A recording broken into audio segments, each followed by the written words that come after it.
Les Russes aussi en veulent aux Turcs aujourd'hui. Ils ont été, les Russes, battus indirectement par les Turcs sur plusieurs théâtres d'opération. D'abord en Syrie, ensuite en Libye et puis en Arménie.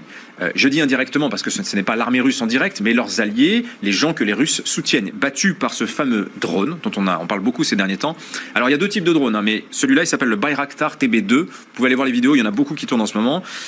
C'est un drone low cost qui est en train de révolutionner la guerre. Très concrètement, il peut battre des tanks, il peut battre des colonnes de véhicules, il peut détruire des DCA. Comment effectivement ce drone, même dans la guerre, on l'avait vu récemment, il y a 1 an, comment ça avait beaucoup changé la donne. Ah oui, et puis surtout ce drone, il est moins cher que le missile qu'il faudrait envoyer pour le détruire. Donc, vous voyez, économiquement, il y a un vrai sujet. Et l'Ukraine en a passé commande il y a 2 ans. Vous imaginez que les Russes, ça leur plaît pas. Donc, vous voyez, tout ça, ça fait beaucoup au débit de la Turquie.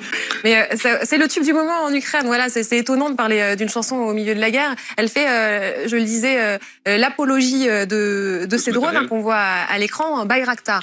Alors, c'est un matériel d'origine turque qui a été livré à quelques exemplaires aux Ukrainiens, qui ont commencé à s'en servir seulement en octobre dernier, donc très récemment.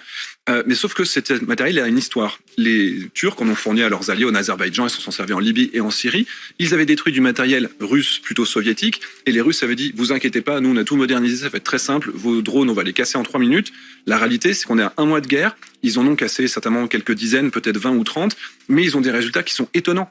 Ils arrivent notamment à taper les centres de commandement, c'est pour ça qu'on a 6 ou 7 généraux russes qui ont été tués. Ils arrivent à se défendre contre les systèmes anti-aériens, ils volent 2 jours, 2 nuits, ils sont capables de voler pendant une trentaine d'heures, et ils ont un effet qui est gigantesque parce que c'est du matériel qui coûte à peine 2, 3, 5 millions de dollars et qui balance des petites bombes qui font à peine 10, 15, 20 kilos d'explosifs. Mais c'est suffisant pour avoir un effet militaire qui est très important. Et plus le temps passe, plus les Russes continuent à avoir peur de ce matériel qui est associé en plus à ce qu'on appelle la technoguerilla. Parce que là, c'est le gros drone qui fait quelques centaines de kilos.